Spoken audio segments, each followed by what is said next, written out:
Oh, I am now live. Hold on, let me get my life together, YouTube. It's been a while. Yeah, we've been doing our chill streams on IG Live. Back to the basics, but I ain't gonna hold you. I mean, I missed old YouTube, my buddy, my pal. I miss seeing that brick wall behind me. You know what I'm saying? Making me feel all professional. Hold on, I think I might have uncovered a new setup, man. If y'all see what my setup is really just a laptop and a mic and one of these tray things. For when you don't want to really sit at the table with your family, you want to still watch the game and shit. Like, yeah, one of those. But anyway, man, just waiting on little brother B. But we're here to have a spoiler heavy conversation about Sinners. I saw it on Sunday. Yeah, so yeah, the memory's still fresh. I know a lot of people went to go see it multiple times. I enjoyed the film. I wasn't as awestruck as, most folks. But that's just because, that's supernatural shit. I'm not really into it like that. So it's really just a genre thing. But nah, yeah, I'd say like I told my buddy, it's like a it's like a decent film with like impactful scenes like me and my buddy Royal, he was on an episode. We used to just sit together and just come up with these scenarios, whether it be wacky and goofy or it'd be like some serious shit like, oh man, what if we make an action film and it's like this. Like that's what that felt like. You know what I mean? It's like you was there to it was like two friends talking about the type of movie they would make, and they had that budget. So you got to do all that cool ass shit that y'all was fantasizing about and see it on the screen, which I surely do appreciate.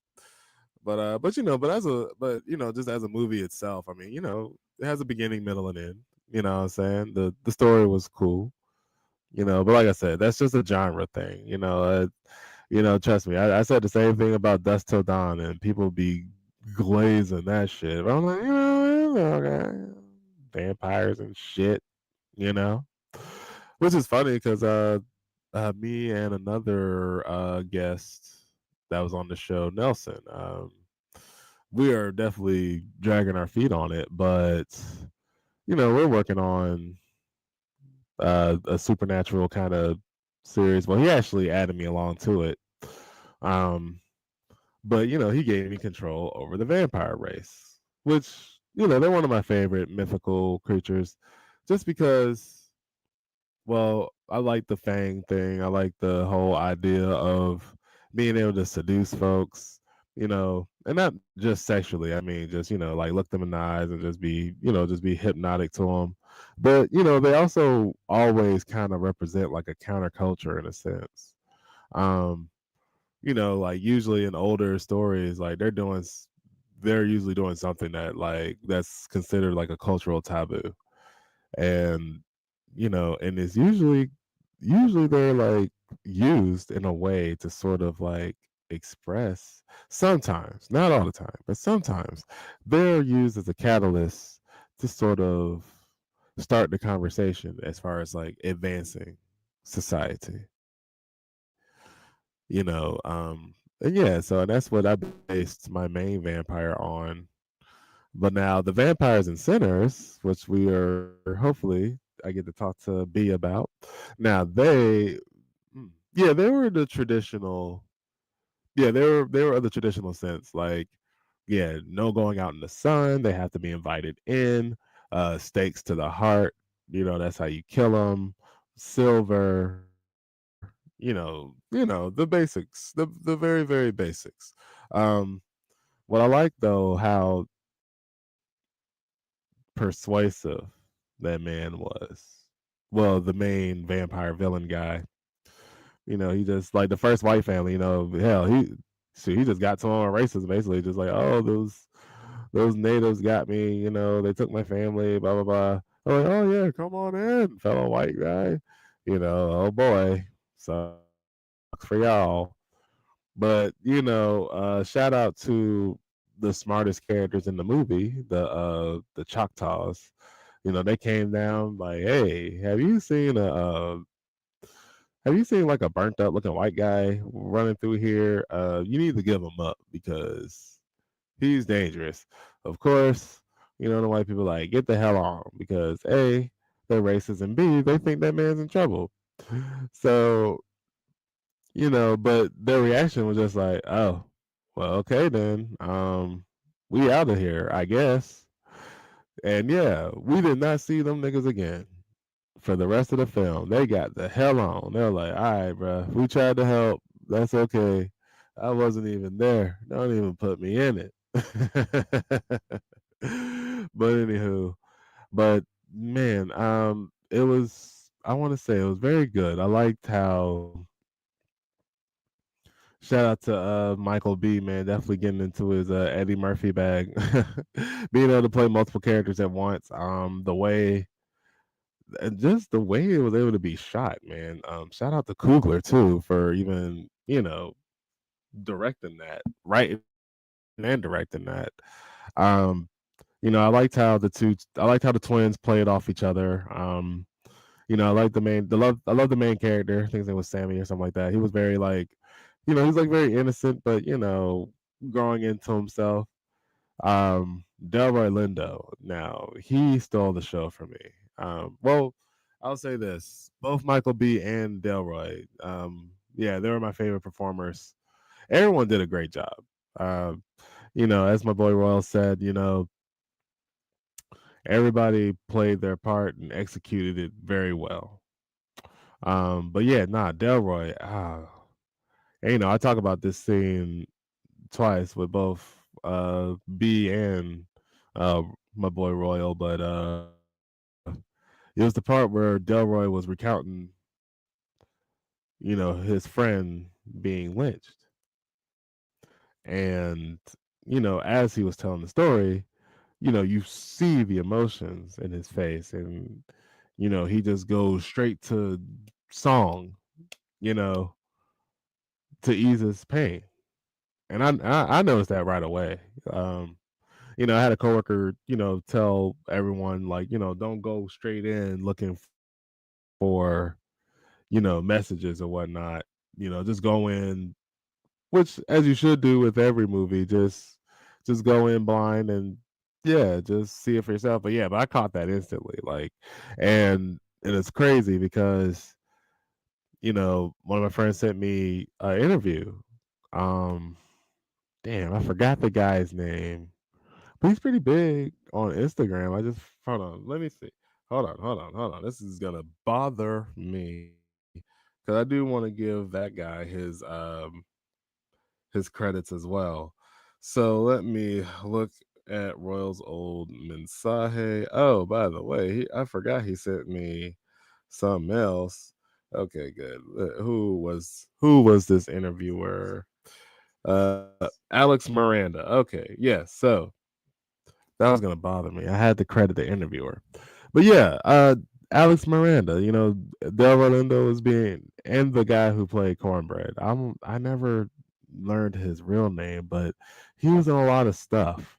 But but yeah, Delroy was being interviewed by Alex Miranda, and Alex Miranda picked up on that, and he asked Delroy, and so I watched that clip, and yeah, Delroy said that that scene was almost cut, which apparently it was longer, but he said that scene was almost cut altogether, and I am so glad that that did not happen because, yeah, that was a very powerful scene to me. Royal tells me that everyone has like, especially when it comes to a Coogler film, everyone has like that one scene that stood out to them. And that scene, surprisingly for me, was yeah, Delroy telling that story. But there was a lot of good scenes. There's a lot of epic moments. Funny. So there was a scene where, first and foremost, I mean, man, they put that party together, which I guess it was cool to get like a glimpse of how they put stuff together like that, especially in their early 30s. You had to pay somebody to cook a hell of food. You had to pay somebody to make a sign. which yeah, obviously they had to build a sign. But oh my goodness, it's just yeah, they just bought this juke from a clan member. Okay, yeah, look, I'll give a little synopsis.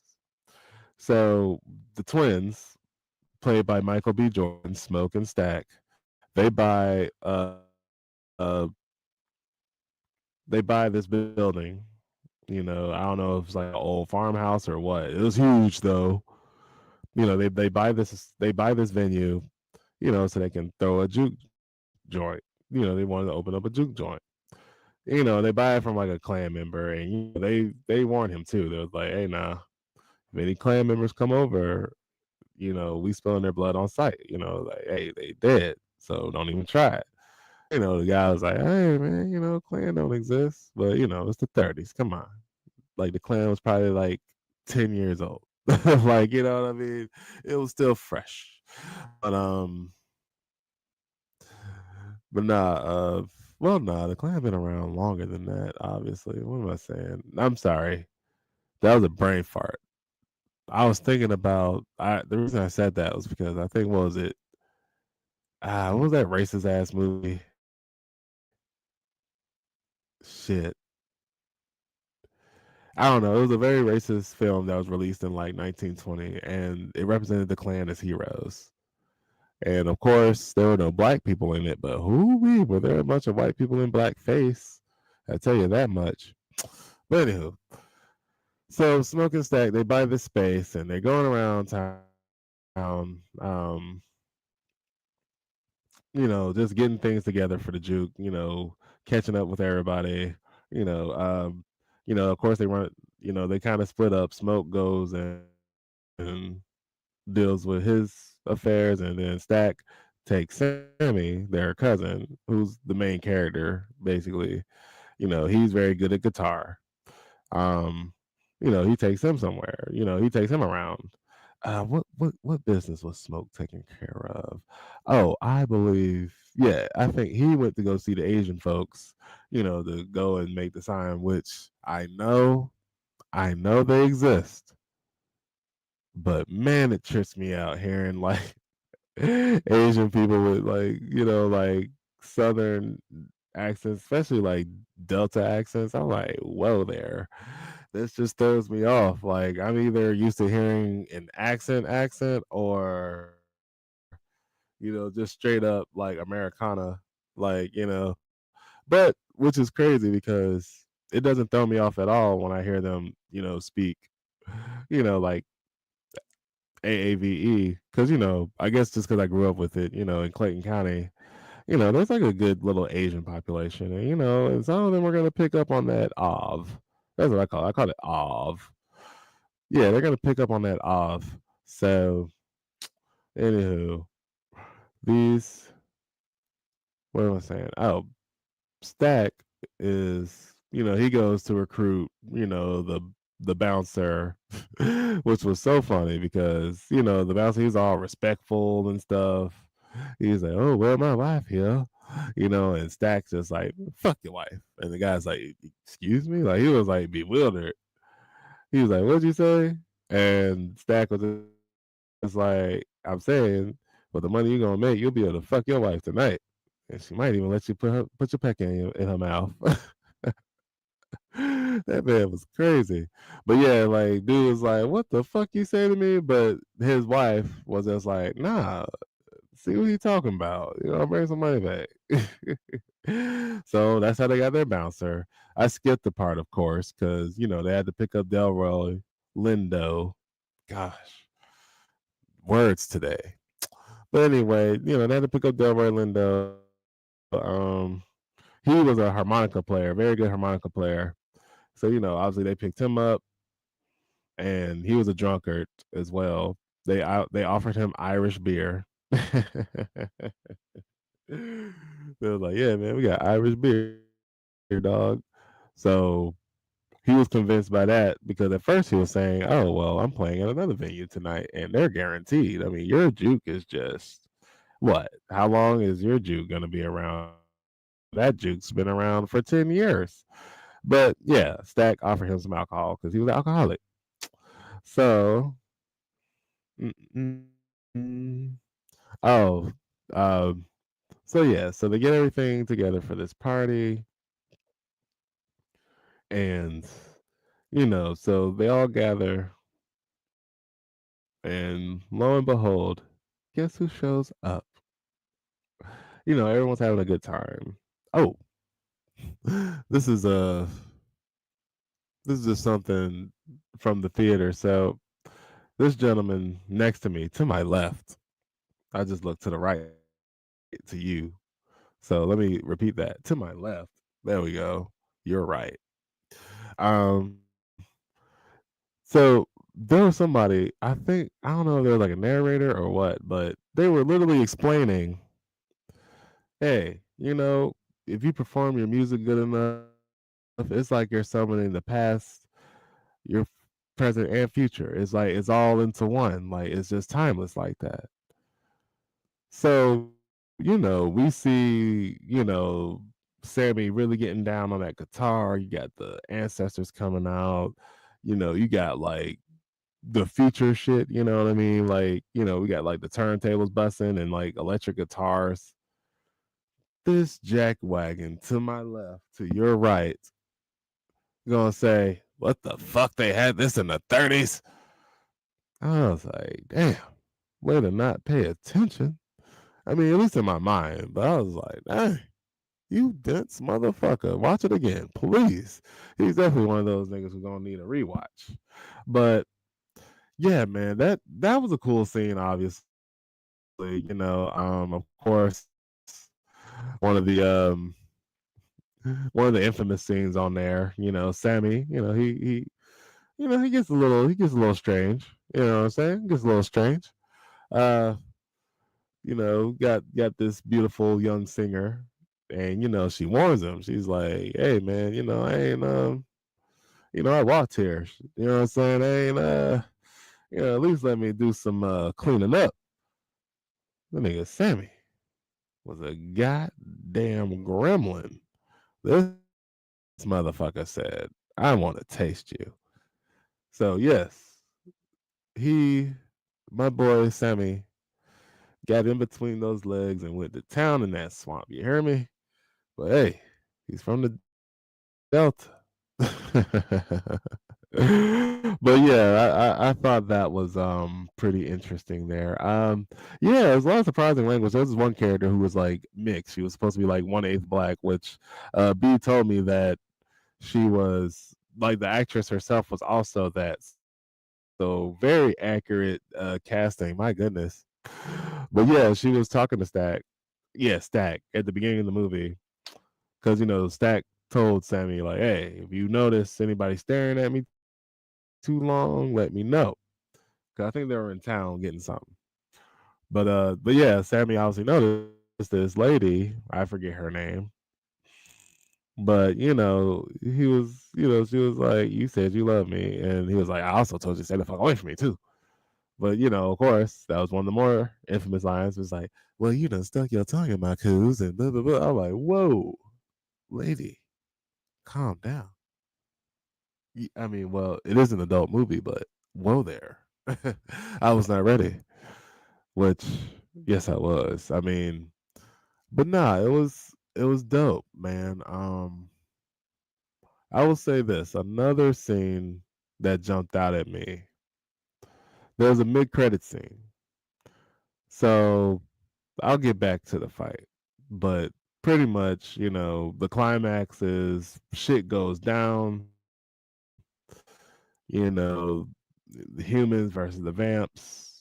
The vamps are defeated, but so are the humans technically. The only one left alive was Smoke, but the clan came and he had to fight them off. But he took a bullet wound. So yeah. Anywho, but nah, I wanted to say another scene, the mid credit scene. That was another scene that really stood to me. So Sammy was the only survivor, the sole survivor of that night. And what I loved was he did not, because his father was a pastor, and he, his pastor father saw blues as the devil's music, And, like most people did in the 30s, oh, that's the devil's music. Oh, Pops, wait until you hear the Two Live Crew. But anyway,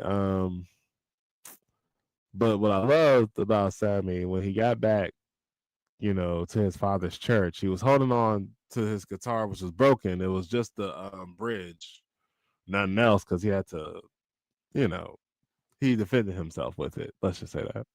So, his father was trying to urge him, hey, put the guitar down, that's leave your sin behind. But he didn't. And that's what I loved. And it's not, and it wasn't even like, and I ain't necessarily see it as like, no, fuck God kind of thing either. It was more so like, it's like he understood that it wasn't the music that did it. You know what I'm saying? Music can invite all kinds of spirits, which, I think that was another theme as well, like music inviting spirits to you.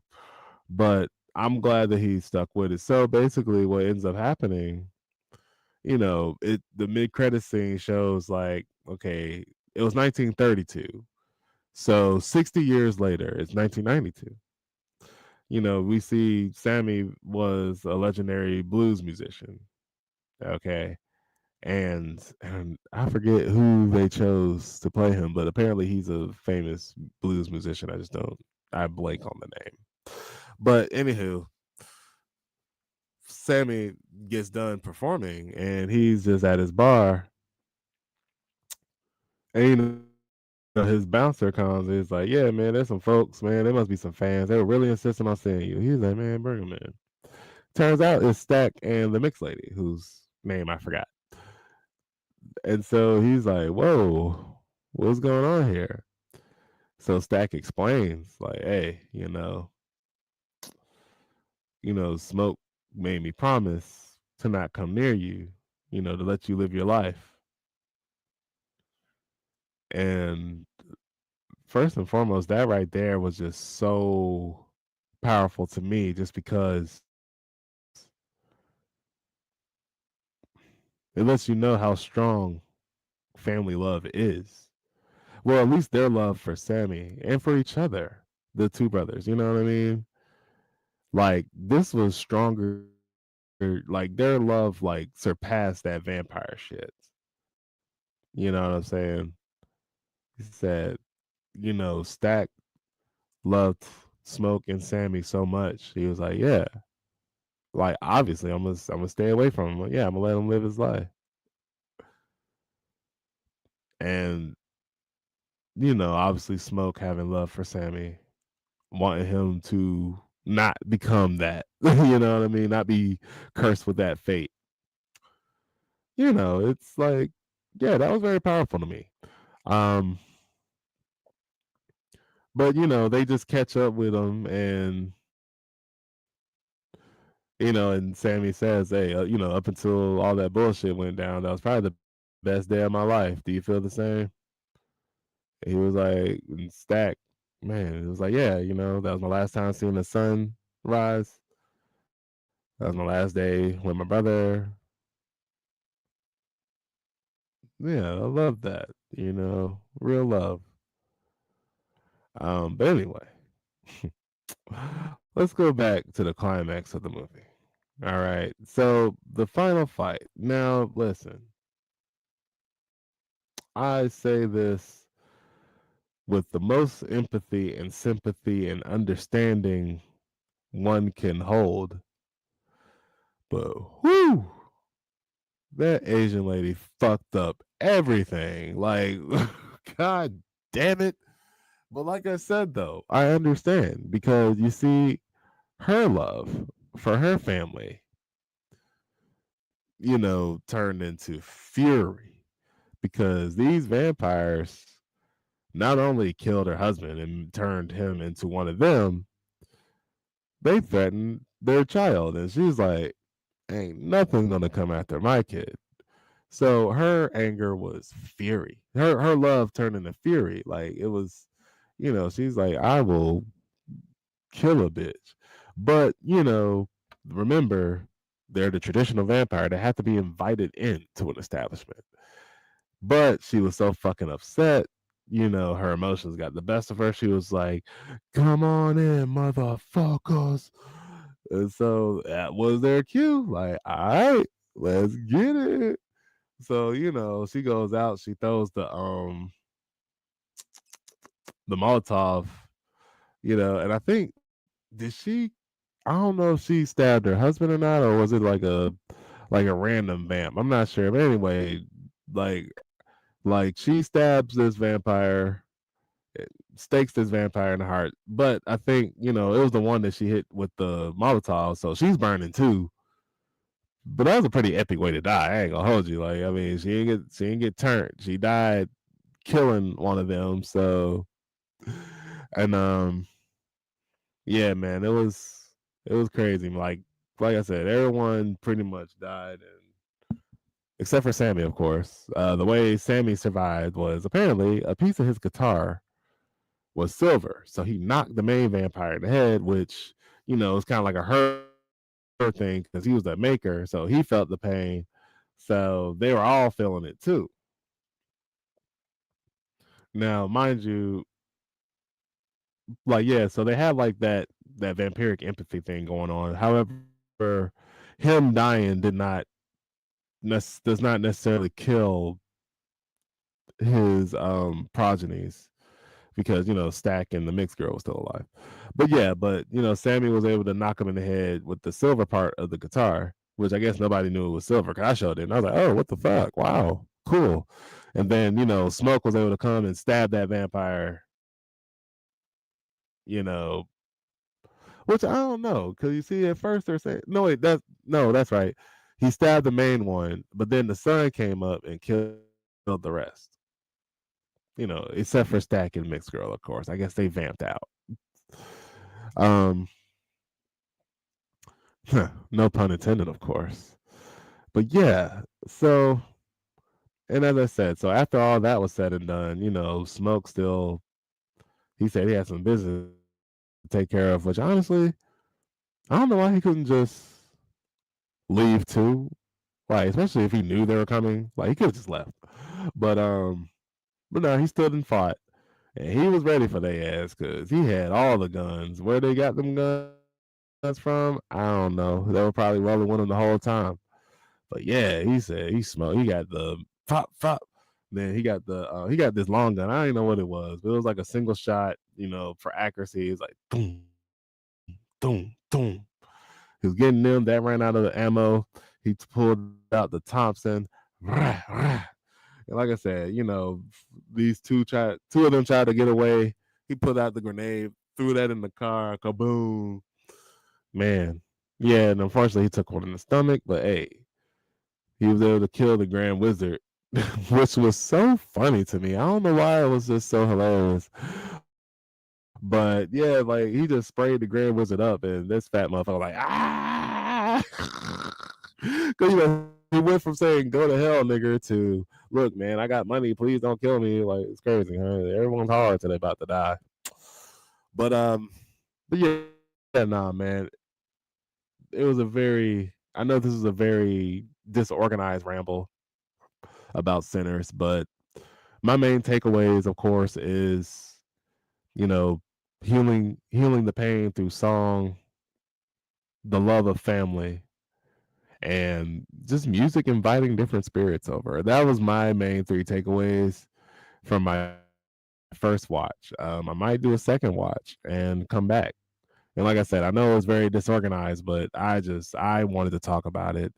Fortunately, B couldn't make it, but that's all right. I was able to hold it down for at least 30 minutes. Okay. Well, actually, 29 minutes and 17 seconds and counting. But anyway, this has been the SOS podcast. It's your boy Tenzin, 1/3 of the SOS. B nor Los could make it tonight, but that's okay. I held it down. And we talked about sinners, baby. Spoilers, of course. But anyway, have a good week, y'all. Peace out.